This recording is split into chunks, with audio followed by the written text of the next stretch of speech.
The desert wind carried the scent of dust and sun-baked sagebrush as Jacob Ryder rode into the small Arizona town. His horse's hooves stirred up powdery trails in the main street, drawing a few curious glances from porch-sitters. Ahead, a crowd had gathered in front of the saloon, voices raised in a tense mixture of laughter and shouting.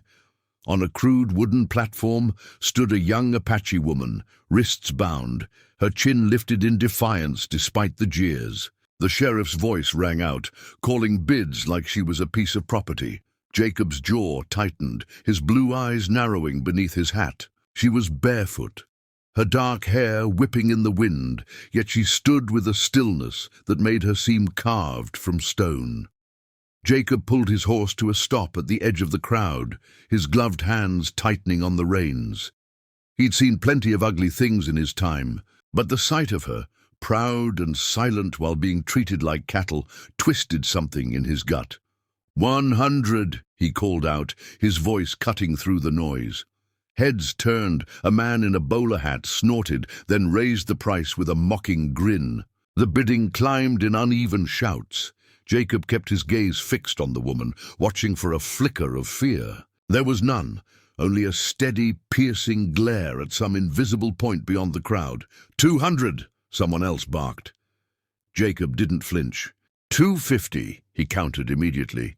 The men muttered among themselves. He was an outsider here, a rancher who preferred solitude and had little patience for town politics. But at that moment, politics didn't matter. 300. The man in the bowler hat tried again, almost taunting him. Jacob's voice was steady. 400. The crowd went quiet for a beat. That was no small sum, even for a cattleman. The sheriff glanced between the bidders, clearly enjoying the spectacle. No one spoke. "Sold!" he finally declared, smacking his hand against the gavel block with a sharp crack. The bowler hat man swore under his breath and shouldered past the others. Jacob dismounted slowly, the leather of his saddle creaking. A few in the crowd chuckled.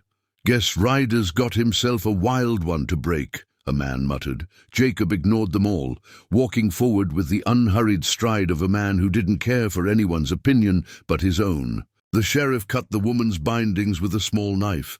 She rubbed her wrists but made no sound. Her eyes met Jacob's, not with gratitude, but with a quiet challenge, as if to say, "And now what?"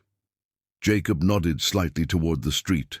"Come on," he said, his tone neutral. She didn't move until he stepped aside, giving her space. Then she descended the platform with deliberate grace. The crowd instinctively parted as Jacob led her toward his horse.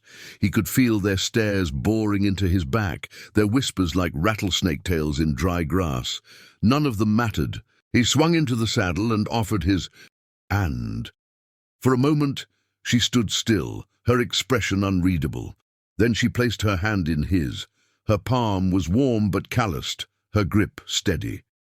He pulled her up behind him, feeling her settle against the back of the saddle. Without another word, he nudged his horse forward, leaving the gawking crowd behind.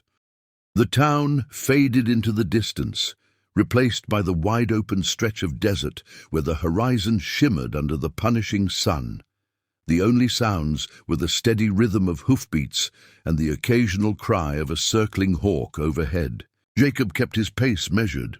August in Arizona wasn't forgiving, and he knew better than to push a horse or a passenger in this heat. The woman stayed silent, her gaze scanning the desert as though committing every landmark to memory. Her back was straight, her chin high, still the same proud defiance he'd seen on the platform. Hours passed before the jagged line of the mountains turned purple against the evening sky. Jacob guided the horse toward a distant cluster of outbuildings, the silhouette of his ranch taking shape in the fading light. They arrived just as the first stars began to appear. Jacob dismounted and turned to help her down, but she was already sliding off the saddle on her own. Her bare feet touched the dirt, and she glanced around at the corral, the barn, and the open expanse beyond. Jacob could almost see her mapping escape routes in her mind. He didn't blame her.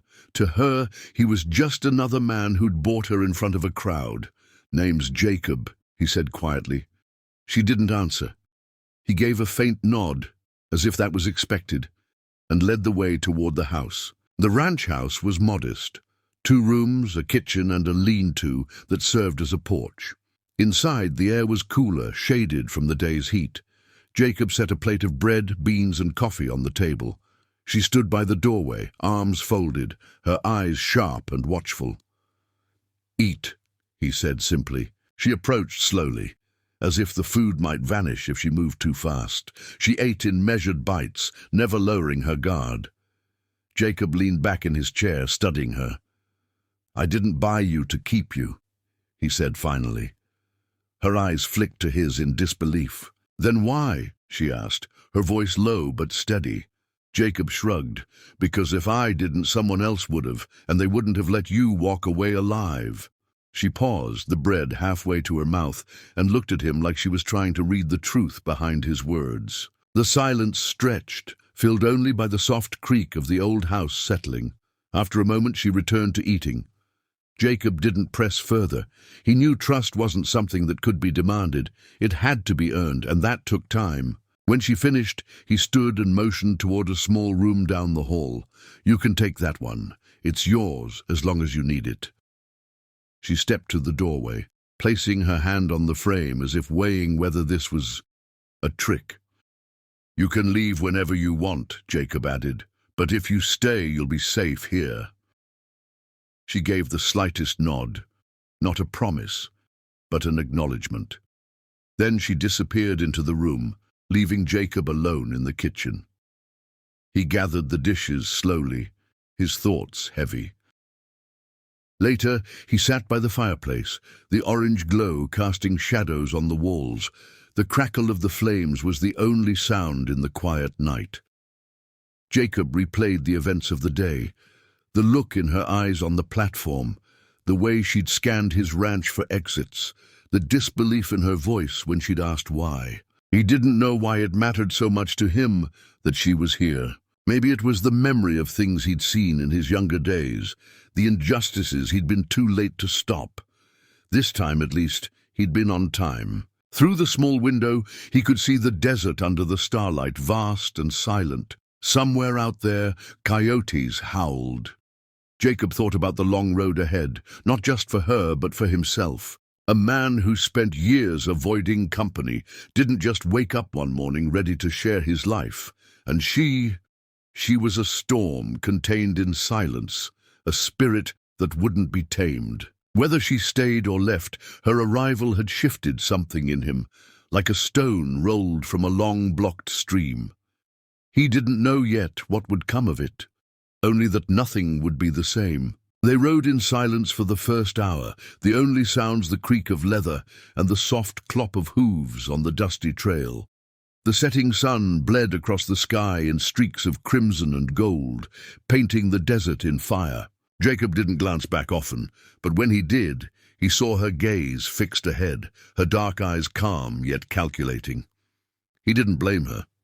Men like him had bought her before, but for very different reasons. Tonight she didn't know if he'd be any better.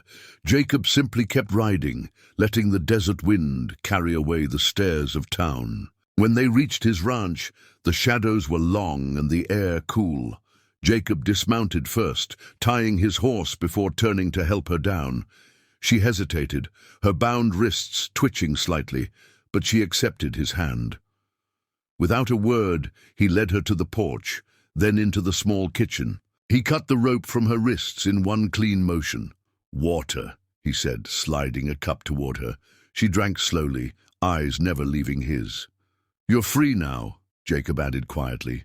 She said nothing, just set the cup down and folded her arms like she didn't trust the words. That night, Jacob made her a bed in the small spare room across from his.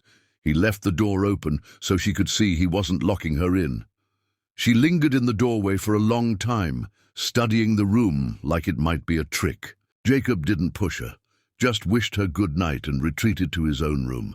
He lay awake for hours, listening to the faint creak of floorboards as she paced. It wasn't fear keeping him awake. It was the weight of what he'd just taken on. By morning, she was already awake, standing by the corral watching the horses. Jacob joined her, carrying 2 mugs of coffee. "I'm Jacob," he said. She finally answered, her voice low. "Naya." The name rolled off her tongue like wind through the pines. He offered her the coffee. She took it, still watching the horses. "You like them?" he asked. She nodded once. It was the first time her eyes softened, though her guard didn't drop entirely. That was fine. Jacob knew trust took more than a single night. Days began to take shape. Jacob never asked her to work, but Naya started helping anyway, gathering eggs, cooking meals, brushing down the horses. She moved with quiet skill, every action precise.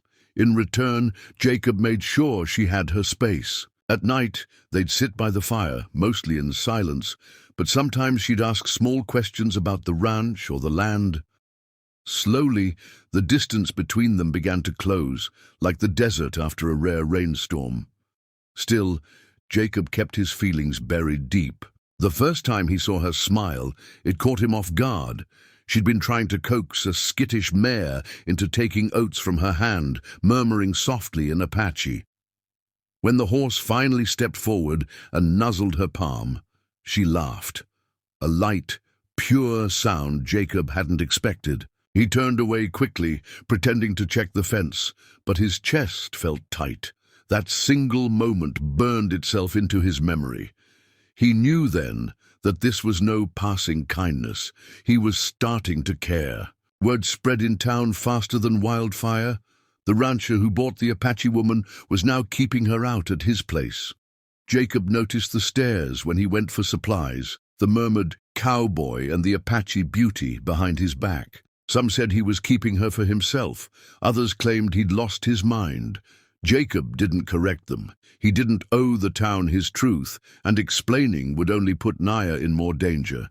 He knew some men might be tempted to test how safe she really was under his roof.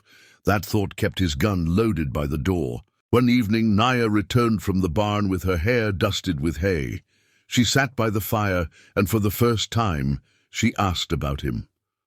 "Why do you live alone?" Jacob hesitated, staring into the flames. "Lost my wife 5 years back," he said simply.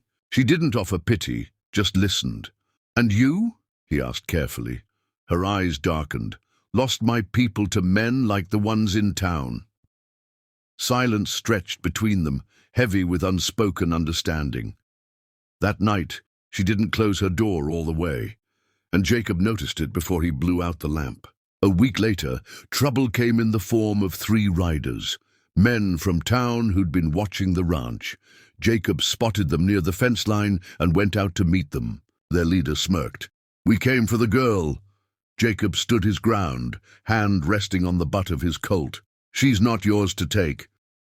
The man's grin faltered. "You can't hide her forever." Jacob's voice was steady. "I'm not hiding her, but you'll leave this land alive only if you turn around now." After a tense moment, they did, but Jacob knew they'd be back. That night, Naya found him cleaning his rifle at the table. "They came for me, didn't they?" she asked. Jacob didn't answer right away. "They won't get you," he said finally. She stepped closer, her hand brushing his briefly as she took the rifle to inspect it. "My father taught me," she said, chambering around with ease. Jacob's brows rose. This was no helpless woman. In that moment, he realized she wasn't just surviving here. She was ready to fight for herself if she had to. That thought stirred something fierce in him, a mix of pride and protectiveness. The next morning, Naya was gone. Jacob's stomach dropped as he searched the barn, the corral, the creek bed. Finally, he spotted her on the ridge, scanning the horizon. "I'm not running," she said before he could speak. "But I needed to see the land, know the ways out if trouble comes." Jacob exhaled slowly. She wasn't planning to leave, she was planning to defend what little peace they had. Together, they walked back to the ranch. For the first time, Jacob felt like she was no longer just someone he'd saved. She was part of this place. Over the next weeks, their bond deepened. Jacob taught her how to ride his fastest horse, and she taught him Apache words, laughing when he mispronounced them. At night, they spoke more, and he learned small pieces of her past. A childhood in the mountains, a love for the sound of rain on pine needles. One evening, as the firelight flickered across her face, Jacob realized the truth he'd been avoiding. He wasn't just protecting her. He was falling in love, and that scared him more than any gunman in town. By the time the cottonwoods turned gold, the whispers in town had turned to outright talk. Some said Jacob was a fool, wasting his time on a woman who'd never belong in white society. Others claimed she'd bewitched him. But Jacob didn't care. Every morning, he woke to find Naya already outside, her hair catching the sunrise as she worked with the horses. Every night, they shared quiet moments by the fire. He'd saved her life that day in town, but somewhere along the way, she'd taken something from him too. His guarded heart, once locked away, now belonged to her.